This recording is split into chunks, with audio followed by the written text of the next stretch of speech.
Ó Maria concebida sem pecado, rogai por nós que recorremos a vós. Em nome do Pai, do Filho e do Espírito Santo. Amém. Amém. Meus queridos irmãos e irmãs presentes aqui na Catedral, também aqueles que nos acompanham pelos meios de comunicação, nós estamos hoje fazendo aquela nossa catequese sobre a Santa Missa. Eu estou fazendo hoje, na quarta-feira, porque amanhã, quinta-feira, que é o dia que nós geralmente fazemos, é dia 22. E todo dia 22 de cada mês, nós celebramos 5 missas na comunidade Santa Rita. Então amanhã eu estarei celebrando lá na comunidade Santa Rita, né? Aqueles que têm devoção por Santa Rita, todo dia 22, nós temos missa 8 da manhã, 10 da manhã, meio-dia, 4 da tarde, 7 horas da noite, na comunidade Santa Rita de Cássia, tá bom? Então, quem quiser também amanhã participar, estão convidados. Por isso, vamos fazer hoje, então, a nossa catequese sobre a Santa Missa.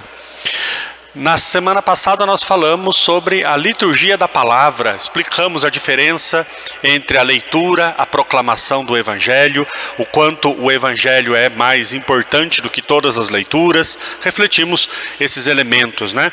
Eu tinha esquecido de falar na homilia, depois no final da missa eu recapitulei 2 detalhes, né? O padre faz uma oração inclinado diante do altar antes de proclamar o Evangelho, que é a oração que, quando é o diácono quem proclama o Evangelho, então ele pede a bênção ao bispo ou ao padre. Quando é o padre que proclama o Evangelho e o bispo está celebrando, ele pede a bênção para o bispo. E quando é o padre que está celebrando sozinho, eu peço a bênção para o altar, né? Ó Deus Todo-Poderoso, purificai-me o coração e os lábios, para que eu anuncie dignamente o Santo Evangelho. O padre tem que fazer essa oração inclinado diante do altar, tá? E no final, o padre dá um beijo no evangeliário ou no lecionário. No início do evangelho tem um desenho de uma cruz. O padre dá um beijo ali e reza em silêncio a oração.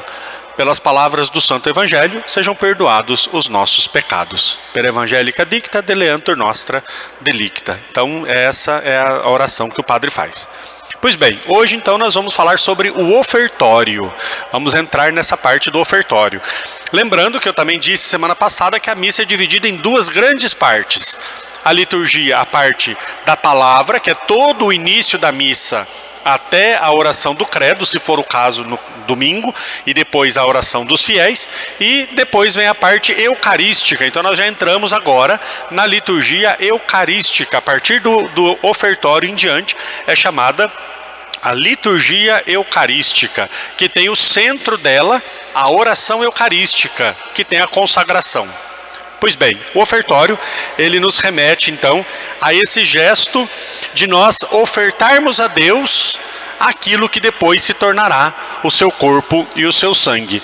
E junto com aquilo que nós ofertamos a Deus, que é o pão e o vinho, também nós ofertamos outras coisas que podem ser usados na nossa comunidade. É o momento, por exemplo, de nós ofertarmos a esmola, o dinheiro, para a ajuda da igreja, né? No início da igreja, em alguns lugares ainda hoje, as pessoas ofertam alimento, pode ofertar, né, outras coisas também. Eu me lembro de um frei que está fazendo missão na África, e ele mandou esses dias umas fotos, e lá é muito bonito, porque o ofertório deles, eles oferecem aquilo que tem de melhor na comunidade. E o frei tirou uma foto, ele estava com uma galinha, um frango, porque ofertaram o frango para o frei comer depois, né? Lá é comum ofertar saco de alimento, né? Ou pequenas porções de alimento, mandioca, arroz, milho, né? Então o ofertório, ele tem toda essa dinâmica, né? Eu no altar preparo aquilo que depois vai ser o corpo e o sangue de Cristo, mas a comunidade oferece para Deus e para o próximo aquilo que é do seu coração. Detalhe importante sobre o ofertório. Na missa, nós não podemos admitir nada que seja meramente uma encenação. A missa, ela não é a aparência do sacrifício de Jesus, é o sacrifício de Jesus. Então na missa não cabe nós fazermos coisas que significam outras. Exemplo muito prático. Dia do professor. Aí nós vamos ofertar uma caixa de giz simbolizando o trabalho dos professores. Isso não existe. É o dia do trabalhador, nós vamos ofertar essa enxada representando o trabalho de todos os homens. Isso não existe na igreja, tá? Na igreja nós não fazemos teatro. Aquilo que se oferece é aquilo que é entregue de verdade. Se eu trago uma cesta básica e ponho nos pés do altar, é porque aquela cesta básica vai ser oferecida para os pobres. Então é real, o ofertório é real. Se eu coloco um dinheirinho ali no saquinho, é porque aquele dinheiro vai ser usado para as obras da igreja, para a manutenção da igreja. Não tem como, o que eu levo no altar e trago de volta, isso não pode ofertar. Isso não é ofertório, né? Eu lembro de um padre, ouvi a história de um padre que na sua igreja teve esse teatro, né? O teatro de, nós vamos oferecer aqui uma enxada... uma enxada para simbolizar o trabalho, não sei o que. Aí terminou a missa, o padre catou tudo que estava lá no altar, foi guardando. Aí alguém chegou e falou, não padre, essa enxada a gente tem que levar de volta. Ele falou, não senhor, você deu para a igreja, é da igreja. Não padre, mas era só simbólico. Falou, não senhor, o que coloca no ofertório não se pega de volta. E guardou, falou, não, eu estou precisando de uma enxada para limpar o terreno da igreja, então já ganhamos a enxada. Para dizer que não é encenação. Certo? Então o ofertório é isso.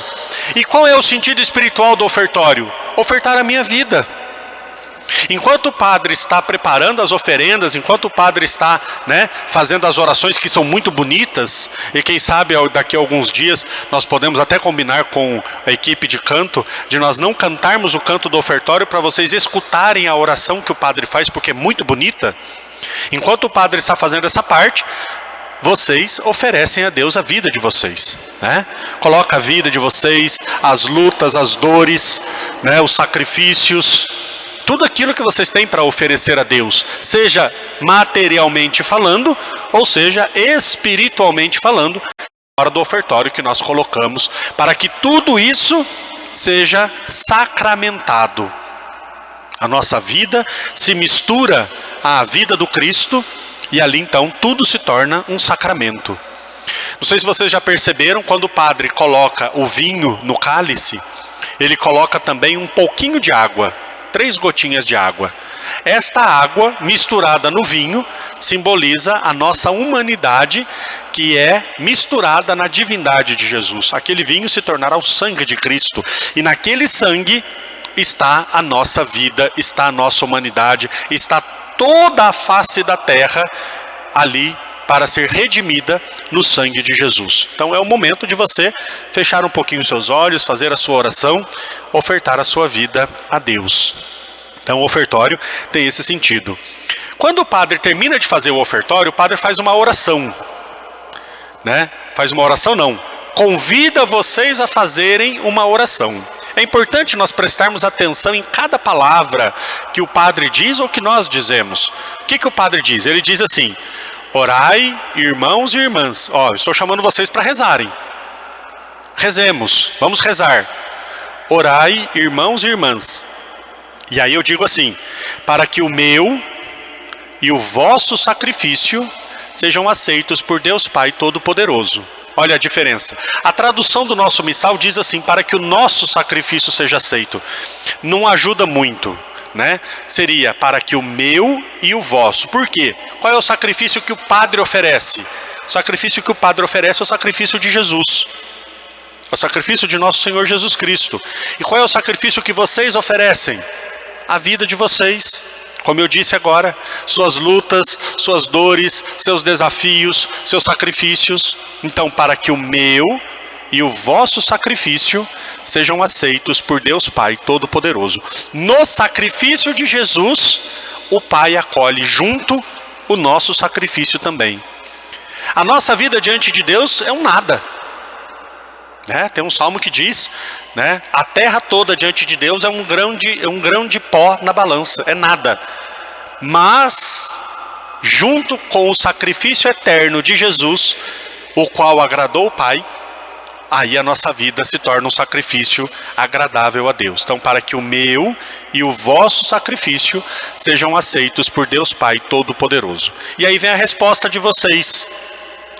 99,99% das pessoas erram essa resposta. Nós rezamos assim: receba, ó Senhor, por tuas mãos este sacrifício. Está errado. Vocês não estão falando com Deus. Não é no vocativo, receba, ó Senhor. Vocês estão falando comigo, Padre. Então a resposta é: receba o Senhor Deus, por tuas mãos, ó Padre, este sacrifício, para a glória do seu nome, seu Deus, para o nosso bem e de toda a Santa Igreja. É que no português é difícil, né? A diferença de seu e teu. Quando eu estou falando do seu, estou falando a quem eu me refiro. E teu, eu estou falando na segunda pessoa, com o Padre. Então, receba o Senhor, por tuas mãos, ó Padre, pelas mãos sacerdotais, por tuas mãos, este sacrifício, para a glória do seu nome, para a glória do nome de Deus. Terceira pessoa, para o nosso bem e o de toda a Santa Igreja. É um diálogo entre nós aqui. Vocês estão falando com o Padre. Então não é receba ó Senhor, é receba o Senhor, né? E aí então segue-se a oração sobre as oferendas, e depois inicia a parte da consagração propriamente dita, né? O prefácio e assim por diante, tá bom? Então, essa é a parte do ofertório. Depois, a parte do ofertório como um todo, nós vivemos, como eu disse, a missa é o sacrifício de Jesus. A estrutura da missa, ela está ligada diretamente à última ceia. Nós fazemos na missa o que Jesus fez na última ceia. E nós revivemos durante todo esse momento do ofertório até a comunhão, nós refazemos 4 gestos de Jesus. 4 verbos que nós refazemos e atualizamos. Quais são esses verbos? A liturgia, os evangelhos dizem que Jesus teve 4 atitudes. Tomou o pão, deu graças, partiu e distribuiu para os apóstolos. Jesus tomou o pão, deu graças, partiu e distribuiu para os apóstolos. Essas 4 atitudes nós revivemos. Quando diz que Jesus tomou o pão, é o ofertório, onde o padre toma o pão. A comunidade oferece. Tem algumas missas, por exemplo, que pode ter até procissão com as oferendas para trazer até o altar. Tomou o pão, é o ofertório. Deu graças, é a consagração. O padre consagra, dá graças, Eucaristia, dá graça sobre o pão, e ele se transubstancia no corpo e no sangue de Jesus. Partiu o pão. Quando vocês estão cantando ou rezando o Cordeiro de Deus, o padre parte o pão. É o ministro que está presidindo a missa que parte o pão. Ele partiu o pão. Ali é a morte de Jesus. Partiu o pão. E distribuiu. O padre tem que dar a comunhão para os fiéis, junto com os ministros, é claro, que ajudam, mas o primeiro que tem que dar a comunhão é o padre. O padre só não distribui a comunhão em motivo de saúde, por motivo de saúde, né? Uma vez eu fui rezar uma missa, e aí eu cheguei para preparar, os ministros vieram e disseram assim: padre, o senhor vai ajudar na distribuição da comunhão? Eu disse: não, filho, vocês me ajudam. A distribuição da comunhão é minha função. E os ministros ajudam o padre, né? Então o padre tem que dar a comunhão. Então esses 4 verbos, essas 4 atitudes de Jesus, que foram em uma só, nós fazemos em cada parte da missa, para que fique bem claro que é o mesmo sacrifício que Jesus realizou na cruz e antecipou sacramentalmente na Quinta-feira Santa. Tomou o pão, deu graças, partiu e deu a seus discípulos. Último ponto, rapidinho, uma curiosidade. Vocês já perceberam que quando o padre parte a hóstia, ele pega um pequeno fragmento da hóstia e coloca dentro do cálice, né? Tem 2 significados. Primeiro, eu vou falar um pouco mais disso depois. Aonde que acontece o sacrifício de Jesus na missa? O que mostra para nós que ali é um sacrifício? Quando Jesus morreu na cruz, todo o sangue de Jesus foi derramado. Houve uma separação entre o sangue e o corpo de Jesus. Então, quando o padre consagra o corpo e o sangue de Jesus separadamente, simboliza sacrifício. O corpo e o sangue se separam. morte, sacrifício. Quando o padre coloca o corpo no sangue, simboliza a ressurreição de Jesus. Ali ele, volta a unir o corpo e o sangue e ele está ressuscitado. Segundo significado, a missa que o padre celebra, isso é muito importante. A missa que o padre celebra, ela deve estar ligada, unida à missa que o bispo celebra. Quem preside a Eucaristia na igreja por excelência é o bispo, Tem algumas pessoas que acham estranho às vezes, Eu celebro missa 7 da manhã, celebro missa 9:30 da manhã, e quando Dom Pedro reza a missa às 11, eu co-celebro com Dom Pedro. Aí um dia uma pessoa virou para mim e falou assim: esse padre é puxa-saco do bispo. Não é. É porque quando o bispo está presidindo a Eucaristia, ali está a plenitude do sacramento do sacerdócio. É o bispo quem preside a Eucaristia. E a missa que eu rezo é uma continuação da missa que o bispo reza.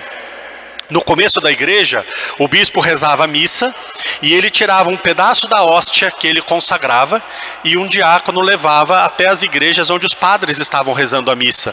E o padre pegava aquele pequeno pedaço da hóstia do bispo e punha dentro do seu cálice para dizer que a missa dele era uma continuação da missa do bispo. Então tem um significado de unidade com o meu bispo. O padre só é padre se ele está ligado ao bispo. Só é padre se ele está ligado ao bispo. Então tem esse sentido também de unidade com o bispo que preside a nossa diocese. É uma curiosidade também bastante interessante, Então esse é o sentido do ofertório e esse é o sentido. Essa parte do sacrifício eu vou falar um pouquinho mais depois, quando nós chegarmos na parte da consagração, e vamos entender o que significa também cada um desses momentos, tá bom? Então o ofertório tem esses 4 verbos que nós revivemos e tem esse sentido espiritual. Que nós possamos, ao conhecer mais sobre a missa, que nós possamos amar mais a Santa Missa também e participar dela com todo zelo e com todo amor. Louvado seja nosso Senhor Jesus Cristo. Para sempre seja louvado.